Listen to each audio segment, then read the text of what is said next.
Ladies, gentlemen, and Harajam of all ages, it's been a busy week when it comes to news surrounding Diablo 4, specifically in terms of updates, hotfixes, and full-on patches. Yesterday we had hotfix 4 apply to the game, and it had a full-on balance change that a lot of people seem to be misinterpreting a little bit, so we will talk about that later on to clear things up a bit on that topic. But first we have something a bit more pressing and meaningful to a ton of people, which is a full-on client patch hitting the game on Tuesday, August 20th, so quite soon. We've had the full patch notes for this dropped just earlier today, and this isn't the longest set of patch notes that we've ever had, but there is quite a lot of meaningful stuff within this to be aware of if you're someone who's actively playing the game right now. First things first, a number of the between wave offerings and the Infernal Hordes activity are going to be rebalanced and boosted in effectiveness. Specifically, the Exalted, Surging, and Unstoppable Elite boons are now +2 aether per kill rather than +1, so they're quite a bit better than they were before, and they were already one of the better things to get outside of Hellborn buffs, obviously, so that's pretty great, really.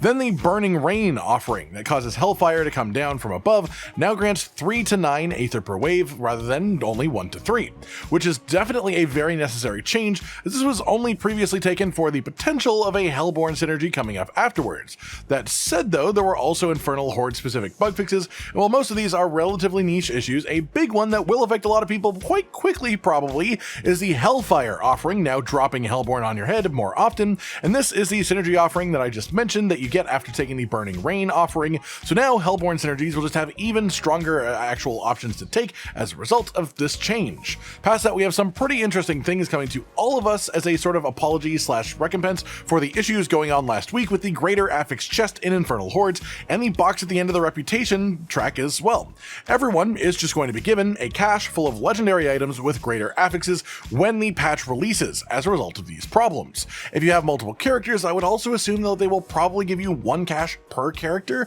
so maybe consider that possibility when thinking about how to spend your weekend in the game, I'm just saying. As well, with this they have fixed the Alchemist Control Tempering Manual for Rogue, and they have made a nice little change here to enhance the visual effect of the bolts fired from corpse bow enemies so that you can track them back to their origination point, just a little bit easier to kill those enemies. Aside from this, there were some interesting and important bug fixes too, including a number of fixes to the Uberlilith endgame boss fight, which was glitching out in a number of different ways so far in Season 5, and hopefully will be properly fixed once this patch is applied. But then the final real big change in one of the patch notes is a fix to the unique items that were weirdly just not interacting properly with masterworking or other affix boosting effects, which was significantly limiting builds that wanted to actually use them. And these uniques are the Oculus and Blue Rose for Sorcerer, and the Storm's Companion Pants for Druid. If you had tried to use these before and tried to masterwork them too, but found them underwhelming once you were actually in a full setup with them, now things around these may shift a little bit due to this change, so they could very well be worth checking out again.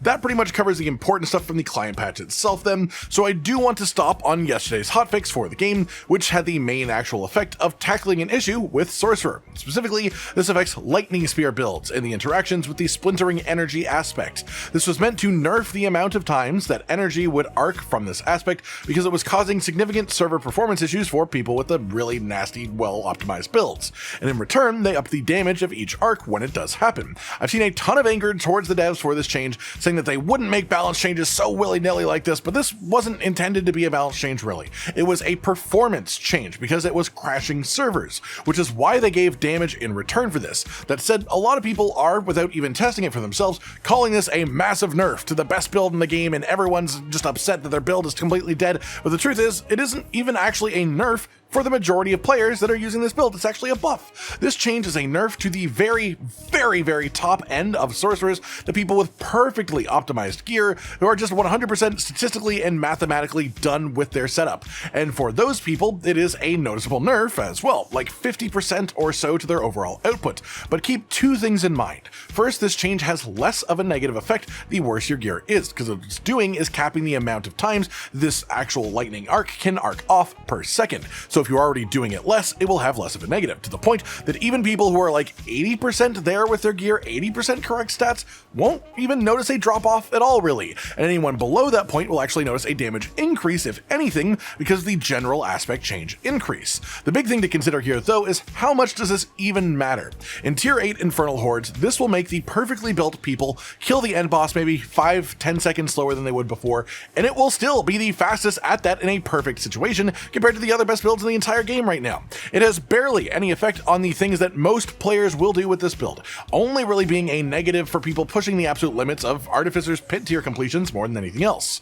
All that to say, yeah, there is a nerf component to this, but the amount of people that the nerf part of it affects is tiny compared to the amount of players that will actually have this act as a buff, essentially. And there is also a ton of sort of gray area in between this, where people with decent enough gear won't notice a change in the slightest, and your tier 8 infernal hordes won't really change much either, and that's the vast majority of the endgame in Season 5 anyway. So honestly, at the end of the day, if you can't even notice the difference when playing the game, that means they did this change correctly. Because again, it was not intended to be a balance change, it just was something that they needed to do because of the servers. That just about does it for today then, everyone. Just a talk about the client patch that is now upcoming, and a bit of clarity that I wanted to provide on the recent hotfix that I see people just entirely misinterpreting without even checking it out and testing it in game for themselves. Like if you liked the video, subscribe to the notification bell for more, and most importantly, ladies and gentlemen, until next time, stay sweet. Josh, Cotton, and Hollow with the videos, dropping the humor like a hammer on your tippy toes, bringing entertainment on a daily arrangement to take our insanity and turn it into entertainment. Yes, I said entertainment twice, to reiterate that it is nice to look into your faces on a mostly daily basis when you let us in your homes to make the whole world a stage. Goodbye.